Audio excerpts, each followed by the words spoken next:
Hi friends, welcome to Banvika Telugu vlogs. నేను మీ లావణ్య.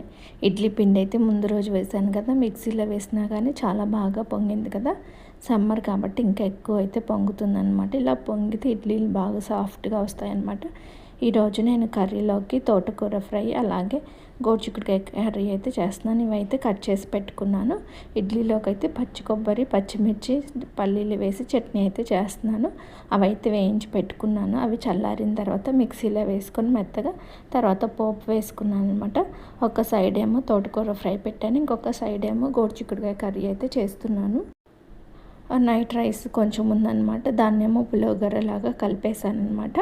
ఇంక ఇడ్లీ తిన్నా ఇది కొంచెం అట్లా పెట్టుకోవచ్చులే అని చెప్పేసి తోటకూర ఫ్రై అయితే అయిపోయింది. గోరుచిక్కుడుకాయ కర్రీ వేగుతూ ఉంది. ఈలోపు గిన్నెలు అయితే కొన్ని ఉన్నాయి కదా, ఇంకా షింక్ నిండిపోతుందిలే అని చెప్పేసి ఈ గిన్నెలు అయితే కడుగుతున్నాను. కర్రీ వేగేలోపు ఇవి కడగటం అయిపోతుందిలే అని. మార్నింగ్ అయితే ఎక్కువ గిన్నెలు వస్తాయన్నమాట, ఎందుకంటే బ్రేక్ఫాస్ట్ చేసినవి అందరూ పిల్లలు గ్లాసులని అవన్నీ టీ తాగినవి కర్రీస్ చేసిన వాటిలో ఉంచుకున్న మళ్ళీ వేరే గిన్నెలు అయితే పెడతాం కదా, అంటే పెద్ద కడాయిలో అట్లా చేస్తూ ఉంటాం కదా. మరి అవి వేగే వరకేమో కొంచెం అయిపోతాయి, మళ్ళీ అంతంత ఎందుకు పెట్టుకునేటప్పుడు అని చెప్పేసి వాటిని వేరే గిన్నెలోకి తీసి పెడతాము. అందుకని చెప్పి గిన్నెలు కూడా ఎక్కువైపోతున్నాయి. మామూలుగా మన చిన్నప్పుడు అయితే ఎందులో వండితే తెప్పాలాలు అంటారు కదా, వాటిట్లోనే వండి ఇంక అందులోనే ఉంచేవాళ్ళు. అందుకని అప్పుడు గిన్నెలు కూడా చాలా తక్కువ ఉండేవి అన్నమాట. అప్పుడేమో టిఫిన్స్ కూడా ఏమి ఉండేవి కాదు కదా, అన్నమే తినేవాళ్ళు అనమాట. ఇప్పుడు టిఫిన్స్ అని అవన్నీ ఇవనేసరికి మనకి గిన్నెలు కూడా ఎక్కువ అవుతున్నాయి, పని ఎక్కువ అవుతుంది, అన్నీ ఎక్కువ అవుతున్నాయి, సోపులు కానీ ఏమైనా కానీ. అప్పుడు ఏంటంటే వండిన వాటిట్లోనే అన్నమైన కూరైనా వండిన వాటిట్లోనే ఉంచేవాళ్ళు. మనం ఇప్పుడైతే అట్లా కదా, చారు చేసామనుకోండి 2-3 గిన్నెలు అవుతాయి. మళ్ళీ పప్పు చారు, సాంబార్ అట్లాంటివైతే 3 గిన్నెలు అయితే కంపల్సరీ అవుతూ ఉంటాయి. మళ్ళీ వాటిని వేరే వాటిలోకి పోసుకొని అట్లాగా టైం కూడా పడుతుంది. అందుకే అంటారు ఇంట్లో పని ఎంత చేసినా తరగదు కానీ అని. అవునండి, ఇంట్లో ఖాళీగా ఉంటామనే కానీ ఏదో ఒక పని ఉంటూనే ఉంటుంది. వంట పని అనే కాదు, ఏదో ఒక పని అయితే వస్తూనే ఉంటుంది. మరి అదేంటో తెలీదు. చాలామంది పెద్దోళ్ళు అంటూనే ఉంటారు ఇంట్లో పని ఎంత చేసినా కానీ తరగదని. ఏదో ఒక చిన్న చిన్న పనులు ఖాళీగా ఉంటే ఆ పని చేద్దాం ఈ పని చేద్దామని అనుకుంటూ ఉంటాము. ఇంకా సోఫావి కవర్స్ అయితే ఉతికాను అనమాట. ఇంకా అవైతే వేస్తున్నాను, పిల్లలు తొక్కుతున్నారు కదా అని ఇంకా ఉతికాను. పిల్లలు ఇంకా తిన్నవి ఒకటి పడేస్తూ ఉంటారు కదా, అంటే కొంచెం జిడ్డుగా అట్లా ఉంటున్నాయి. ఎందుకంటే మ్యాంగోస్ అవి తిన్నప్పుడు వాటికి పోయటం అట్లా చేస్తారు మా పిల్లలు. ఇంకా తెలియదు కదా, చాక్లెట్స్ ఏమైనా తిన్నప్పుడు చేతులు వాటికి తొడవటం అట్లా చేస్తూ ఉంటారు ఒక్కొక్కసారి. ఇంకా చీమలు ఇంకా నయం, ఎక్కడైతే చీమలు రావట్లేదు. మామూలుగా అయితే సమ్మర్లో చీమలు ఎక్కువ వస్తాయి కదా. ఈ సోఫా కలరు చీమల కలర్ ఒకేలా ఉంటుంది కాబట్టి కనపడని కూడా కనపడవు. గుంటూరులో ఉన్నప్పుడైతే చీమలు వచ్చాయి అన్నమాట. అదేంటంటే కింద కాబట్టి హౌస్ ఇది ఫస్ట్ ఫ్లోర్ కాటానేమో చీమలు అయితే అంత ఏమి రావట్లేదు. మామూలుగా అయితే సమ్మర్లో ఎక్కడ పట్టినా కానీ షెల్ఫ్లో చీమలు వస్తూ ఉంటాయి. అందరూ ఉన్నప్పుడు కన్నా ఎవరు లేనప్పుడే ఎక్కువ పని అయితే చేసుకుంటాము అనమాట. ఎందుకంటే ప్రశాంతంగా ఉంటుంది కదా, ఎవరు డిస్టర్బ్ చేయరు. అందరూ ఉన్నారనుకోండి ఆ మాట ఈ మాట అనుకుంటూ ఇంకా పని కూడా లేట్ అయిపోతుంది. అందుకని మ్యాక్సిమం నేను అందరు లేచేసరికి పని అంతా పూర్తి చేసుకోవడానికి అయితే ట్రై చేస్తానన్నమాట. ఇంక ఈరోజు లంచ్లోకి ఇవన్నీ అయితే రెడీ చేసి పెట్టాను. మజ్జిగ అట్లా సమ్మర్ కదా, మజ్జిగ అయితేనే బాగుంటుందని ఎక్కువ శాతం మజ్జిగ చేస్తాను. ఇంకా పిల్లలకేమో పెరుగు అనమాట. ఈరోజు తోటకూర ఫ్రై, గోరుచిక్కుడుకాయ కర్రీ అయితే చేశాను. ఇంకా చట్నీ అంటే ఏదో ఒకటి అయితే కంపల్సరీగా ఉంటుంది. ఒక్క ముద్దలోకైనా చట్నీ అయితే తినడం అలవాటు అనమాట. డాక్టర్స్ ఏమో నిల్వ పచ్చళ్ళు అట్లా తినొద్దు అంటున్నారు, కానీ మనకేమో ఒక్క ముద్దలో అయినా చట్నీతో తింటేనే తిన్న ఫీలింగ్ అయితే ఉంటుంది. ఈరోజు మజ్జిగన్నంలోకి అయితే మామిడికాయ కట్ చేసి పెట్టాను. అలాగే రైస్లో నంచుకోవడానికి మసాలా పల్లీలు అయితే ఉన్నాయన్నమాట తెచ్చినవి. ఇంకా అవి అయితే అన్నంలో నంచుకుంటున్నాం, ఫ్రై కర్రీలో నంచుకుంటే బాగుంటుందిలని. ఇంకా మార్నింగ్ ఇడ్లీ 2 ఉంటే ఇంకా అవి అయితే నేను లంచ్ టైంలో తింటున్నాను. ఎప్పుడైనా ఇడ్లీ మిగిలినవి అనుకోండి అలా లంచ్ టైంలో తింటాను. ఇంకా నేను ఇక్కడ ఏంటంటే పొట్టు మినపప్పు నానబెట్టాను అనమాట మార్నింగే. వీటిని కడుగుదామని చెప్పేసి, ఎందుకంటే నెక్స్ట్ డేకి గారెలు చేద్దాంలని. పొట్టు మినపప్పు అయితే బాగుంటాయి అని చెప్పేసి ఇవి నానబెట్టాను. కాకపోతే ఇవి ఏంటంటే కొంచెం కడగటం టైం పడుతుంది, కానీ కాకపోతే పిండి అనేది ఒతుకుతుంది, జిగురు ఎక్కువ ఉంటుంది. మనకి గుంటూరుల కన్నా కూడా ఇట్లా పొట్టు ఉన్నవి అయితే బాగుంటాయి. చాలామంది అయితే ఈ పొట్టు ఎక్కువ కూడా కడుక్కోరు, ఎందుకంటే పొట్టుతో తింటేనే బలమని. కాకపోతే ఇంకా పిల్లలు ఏంటంటే బ్లాక్గా ఉంటే ఏంటి ఇవి ఇట్లా అంటారు కదా, అందుకని నేనైతే ఒక 70% అయితే కడిగాను అనమాట. ఒక 30% అయితే ఉంచాను. ఒక్కొక్కసారి అయితే ఇంకా మొత్తం అయితే క్లీన్ చేస్తానన్నమాట. చూడండి ఇలాగైతే కొంచెం లైట్గా ఉంచాను, ఎందుకంటే గారెలు ఇలా ఉంటే బాగుంటుంది అని చెప్పేసి. ఇంక తర్వాత ఇది మిక్సీ వేసి ఫ్రిడ్జ్లో అయితే పెట్టాను. మార్నింగ్ అనుకోండి ఇంత పని చేయాలంటే లేట్ అయిపోతుంది. మిక్సీ వేసిన తర్వాత టీ పెట్టుకొని అయితే తాగాము. పిల్లలైతే మొబైల్లో ఏవో డ్రాయింగ్స్ అంటే అవైతే చూసి గీస్తూ ఉన్నారు. మా బాబాయ్ అయితే ఇంకా ఫోన్ చూసుకుంటూ ఉన్నాడు కిందకి పడుకొని. ఎప్పుడు సోఫాలో ఇట్లా కిందకు పడుకోవడం తనకు అలవాటు అనమాట. ఎక్కువ శాతం సోఫాలో కూర్చుంటే అట్లానే ఉంటుంది. పైకి కూర్చోమంటే కొంచెం పైకి జరిగి మళ్ళీ కిందకి జారిపోతాడు. ఎప్పుడు ఇలానే చేస్తాడు. ఇంకా వీళ్ళేమో ఇక్కడ ఏదో కూర్చొని కబుర్లు అయితే చెప్పుకుంటూ ఉన్నారు, డ్రాయింగ్లు చేసినవి. ఇంకా మార్నింగ్ చేసినవి కర్రీ కొంచెమే ఉన్నాయని టమాటా ఎగ్ కర్రీ అయితే చేస్తున్నాను.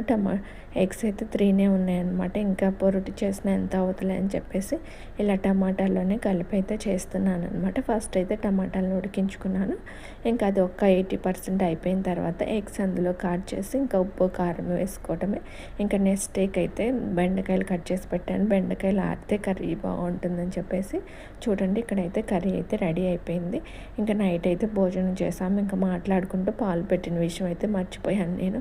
అవి అయితే అన్నీ పొంగిపోయి స్టవ్ కూడా ఆరిపోయిందనమాట. ఇంకా మొత్తం క్లీన్ చేసుకోవాలి, స్టవ్ కడగటం అట్లా మామూలుగా అయినా సరే ఈరోజైతే స్టవ్ కడుగుదాంలే అనుకున్నాను. ఇంకా పాలు కూడా పొంగినాయి కాబట్టి కంపల్సరీ అయితే స్టవ్ మొత్తం కడగాలి. తుడిచినా కానీ ఆ బంక్ అనేది ఉంటుంది, అది పోదన్నమాట. ఇంకా కర్రీస్ కూడా అన్నీ కొంచెం కొంచెం ఉన్నాయి కదా, అవన్నీ ఇంక అంతే ఉంచామన్నమాట. ఈవినింగ్ కడగలేదు అవి, ఓన్లీ తిన్న ప్లేట్లు, అన్నం గిన్నె, టీవీ అవి కడిగాను అనమాట. కర్రీస్ ఉన్నాయి కదా అవి కడగలేదన్నమాట. ఇంకా అందుకని చెప్పేసి నైట్ అయితే కొంచెం ఎక్కువ గిన్నెలు అయితే ఉన్నాయి. ఇంకా మా ఆడపడిచి కడుగుతాను, అందుకని పాపం ప్రతిసారి తనే కడుగుతుందిలే అని చెప్పి నేను కడుగుతాను. స్టవ్ కూడా కడగాలి కదా అంటే ఇంక తనైతే ఇల్లు అయితే ఊడ్చేసి ఉందనమాట. ఇంకా వాళ్ళందరూ ఇంకా లోపలికి వెళ్ళిపోయారనమాట. ఇంకా తర్వాత నేను ఇంకా గిన్నెలు అయితే కడిగేసుకొని స్నానం చేసి అయితే పడుకున్నాను. ఈ గిన్నెలు కడిగి స్టవ్ కడిగి తొడవటానికి ఒక 1/2 అవర్ పైన అయితే పట్టింది, ఎందుకంటే స్టవ్ మొత్తం క్లీన్ చేసుకొని తుడుచుకోవాలి కదా. ఇంక ఈ గోడ దగ్గర సింకు దగ్గర మొత్తము పడుతూ ఉంటాయి కదా సోప్ మరకలు, అందుకని చెప్పేసి మొత్తం అయితే ఒకసారి అయితే కడిగేశాను. అది కాక ఏంటంటే బయట వర్షం కూడా పడుతుందన్నమాట. ఇంకా బట్టలు అవన్నీ కూడా తీసి లోపలన్నా వేద్దాంలే, ఆరుతాయి మళ్ళీ అంతే ఉంచినా కానీ స్మెల్ వస్తాయి కదా అని చెప్పేసి ఇంకా గిన్నెలు కడిగిన తర్వాత లోపల ఎక్కడ సెట్ చేద్దాంలే అని అయితే అనుకుంటున్నాను. నాకైతే నైట్ టైం ఎట్లా కడగటం అలవాటు అనమాట. మార్నింగ్ ఇంత పని చేస్తే ఏదో చాలా ఎక్కువ పని చేసినట్టు అనిపిస్తుంది, అదే నైట్ అనుకున్నంత అనిపించదు. మార్నింగ్ ఎందుకు టైం కూడా చాలా ఎక్కువ పట్టినట్టు ఉంటుంది. అందుకే ఎంత లేట్ అయినా సరే మ్యాక్సిమం నైటే కడిగి ఉంచుకోవడానికి ప్రయత్నిస్తూ ఉంటాను.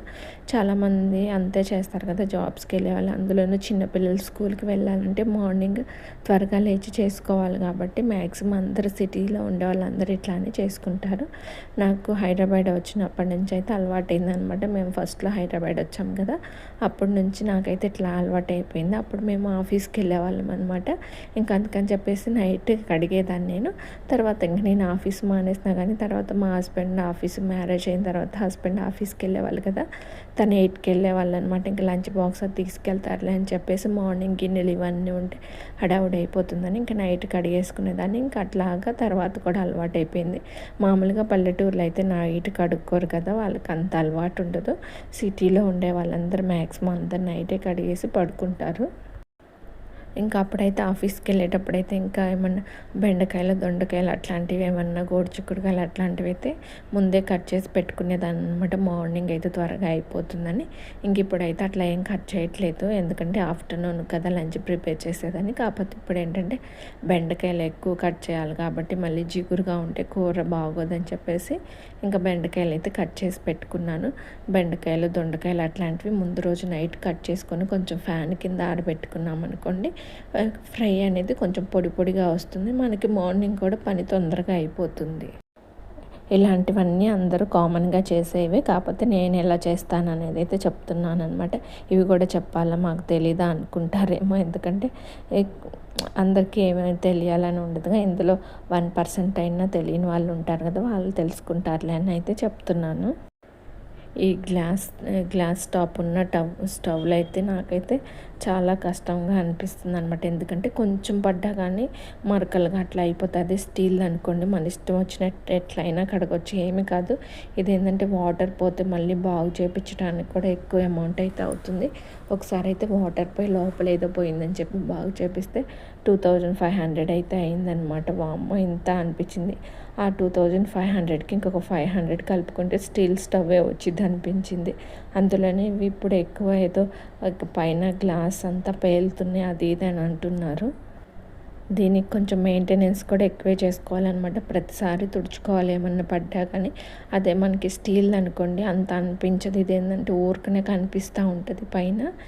స్టీల్ అయితే వారానికి ఒకసారి మనం బాగా పీచు పెట్టి కడిగినా కానీ తల మెరిసిపోతూ ఉంటుంది. ఇదైతే అంతకుముందైతే 2 రోజులకు ఒకసారి కడిగేదాన్ని. ఇంకా అలా అయినప్పటి నుంచి అయితే ఇంకా వారానికి ఒకసారి కడుగుతున్నాను. మళ్ళీ వాటర్ పోయి ఏమన్నా అయితే ప్రతిసారి అంత అమౌంట్ ఎక్కడ పెడతాంలే అని. చూడండి కిచెన్ అయితే ఎంత క్లీన్గా ఉందో. మార్నింగ్ లేచి కిచెన్లోకి రాగానే ఇట్లా ఉంటే మనసు అయితే ప్రశాంతంగా ఉంటుంది అనమాట. ఇంకా బట్టలు అయితే తీసుకొచ్చి హాల్లో ఎక్కడ ఖాళీ ఉంటే అక్కడైతే వేసేసాను అనమాట. ఫ్యాన్ కూడా వేసాను, ఎందుకంటే ఫ్యాన్ గాలి కన్నా ఫ్యాన్ గాలి కొంచెం వేడిగా ఉంటుంది కదా, మార్నింగ్కి కొంచెం వేడిగా అయిపోతుంది. మళ్ళీ మార్నింగ్ స్నానం చేసాక ఇవే వేసుకోవచ్చులని బట్టలన్నీ అయితే ఇలా ఆరేసాను.